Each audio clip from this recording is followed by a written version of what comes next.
வணக்கம். தலைப்புச் செய்திகள். தமிழகத்தின் வளர்ச்சிக்கு அடித்தளமான கல்வியை கற்று மாணவர்கள் வாழ்க்கையில் முன்னேற வேண்டும். அனிதா அச்சீவர்ஸ் அகாடமி விழாவில் முதல்வர் மு.க. ஸ்டாலின் அறிவுரை. திருப்பதி ஏழுமலையான் கோவிலின் வருடாந்திர பிரம்மோற்சவ விழா கொடியேற்றத்துடன் தொடக்கம். ஆந்திர முதல்வர் சந்திரபாபு நாயுடு பட்டு வஸ்திரங்களை காணிக்கையாக வழங்கினார். ஜிஎஸ்டி வரி குறைப்பு அமலான முதல் நாளில் 30,000 கார்களை விற்று மாருதி நிறுவனம் சாதனை.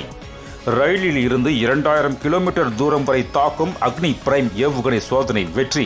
பாதுகாப்பு அமைச்சர் ராஜ்நாத் சிங் வாழ்த்து.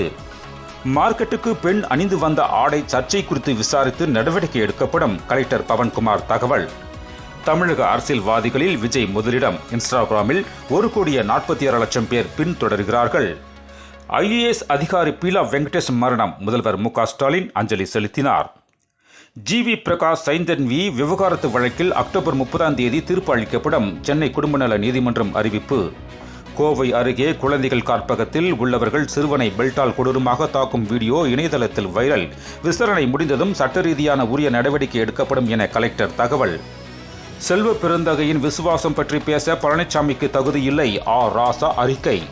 சமூக நீதியை முதல்வர் மு.க. ஸ்டாலின் பின்பற்றுகிறார் என்றால் திருமாவளவனுக்கு துணை முதல்வர் பதவியை வழங்க வேண்டும். பாஜக முன்னாள் மாநில தலைவர் தமிழிசை சவுந்தரராஜன் பேட்டி. ரயில்வே ஊழியர்களுக்கு 78 நாள் சம்பளம் தீபாவளி போனஸ் வழங்க மத்திய அமைச்சர் ஒப்புதல். மேலும் விரிவான செய்திகளுக்கு அரசியல் ராஜ்யம் மின் இதழை படியுங்கள். நன்றி. வணக்கம்.